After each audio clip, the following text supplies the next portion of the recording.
ArsenalFanTV, Sonny, can you believe the news? Yeah, well, it's a historic day. You know what it reminds me of? It reminds me of when Saddam Hussein got toppled. For an Arsenal fan, it's that big. You know, there was a fan down there earlier I was speaking to. He's from Zimbabwe, and he said this is like the Mugabe moment. You know, where, Mugabe's left. He goes, he can't. When that happened, he couldn't believe it. Mugabe's gone, Castro's gone, now Wenger's gone. It's like when Saddam Hussein went. Yeah. It's like it's the biggest change in Arsenal's modern history. But the thing is, it should have been last year. It should have went out after we beat Chelsea. It should have either went out on a high, or it should have went into the transfer window and went in big. Let me give you something. So I was chatting earlier to David Ornstein from BBC. He's the one who always gets the transfer rumours and that.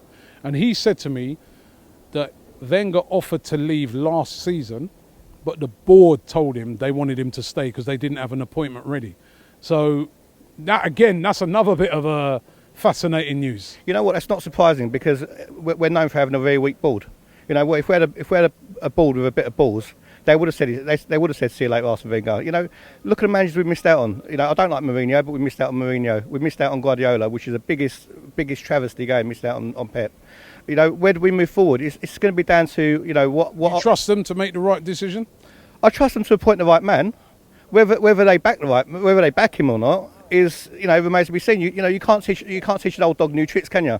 It's very evident that we can't carry on like this. A club at the stature of Arsenal, not competing for the league is one thing. The odd FA Cup here and there is another, but not qualifying for the Champions League for 2 years running. That's unheard of. You think that's what's done it then? It has to be, because we're in steady decline. You get used to mediocrity. We get used to clinging to fourth. Eventually, you're going to slip down to seventh, and that's where we are. Everyone's going overboard about Arsene Wenger. The guy hasn't died. It still is. It's live and well. God bless him. Let's not start crying. The guy has earned. It's a sad moment, though, isn't it? Not really. It's a defining moment in Arsenal's history. And to be honest with you, we need to cling on to it now. You sure you won't be looking back at this in a couple of years' time and saying, "Oh, if only we had Arsene here, man. It was. At least we were winning trophies. At least we won FA Cups and that. Now, we're mid-table." It's tarnished his legacy, Robbie. It's tarnished it. You really feel that? I honestly feel that. You know what? There's an apathy and a contentment around the ground. Empty seats, people not going. The Wenger ins, the Wenger outs, sperms of tie. They're all about the AKBs. I don't know where they're going to go now. You know what? Because.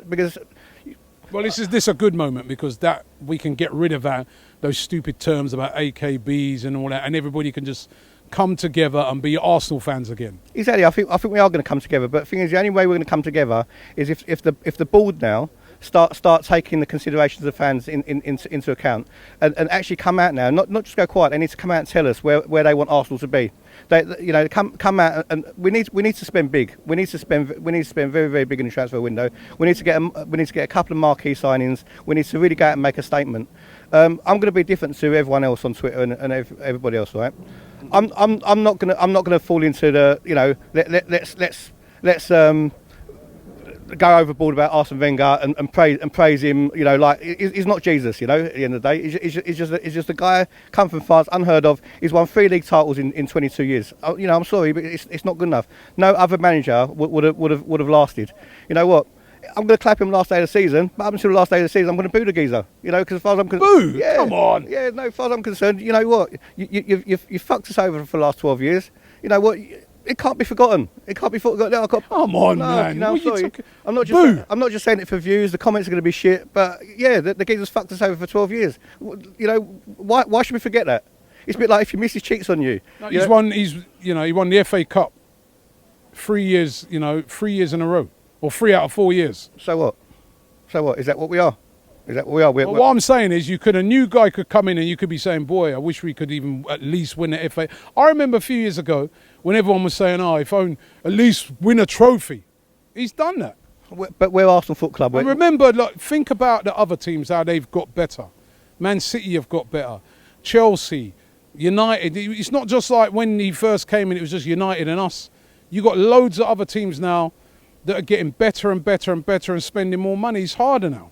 Yeah, Not going to get no easier for the new guy. They've conned us, Rob. Financial fair play, self-sustaining model, it's a load of bullshit. The board sold us out. They wanted David Dean out, so they never sold to Usmanov, and they got Kroenke in. They all lined their pockets. And the biggest advocate of that, even though Dean was supposed to be Wenger's mate, was Arsene Wenger, because he's the one who stayed here. Right, everyone's saying that he kept us in the top 4. He's the one who stayed here and didn't go out and push the ball to spend that extra money we needed. We was always 2 or 3 players short from winning the league. Even when we was having our good days with Van Persie, we was always that 2 players short. If we wouldn't have spent them, we would have won it. We would have won a league title. Leicester would have won the league title. Tottenham wouldn't have been above us. You know, so there's a lot for Wenger to be held accountable for. You don't go out in the transfer window and who do you look for? You look at players like Johnny Evans. What are they going to do now in the summer? What are they going to do? Are they going to go and get Johnny Evans for 3 million, or are they going to go and spend 40 million on Koulibaly? That's going to be the acid test for Arsenal, you know. But as far as I'm concerned, good riddance to bad rubbish.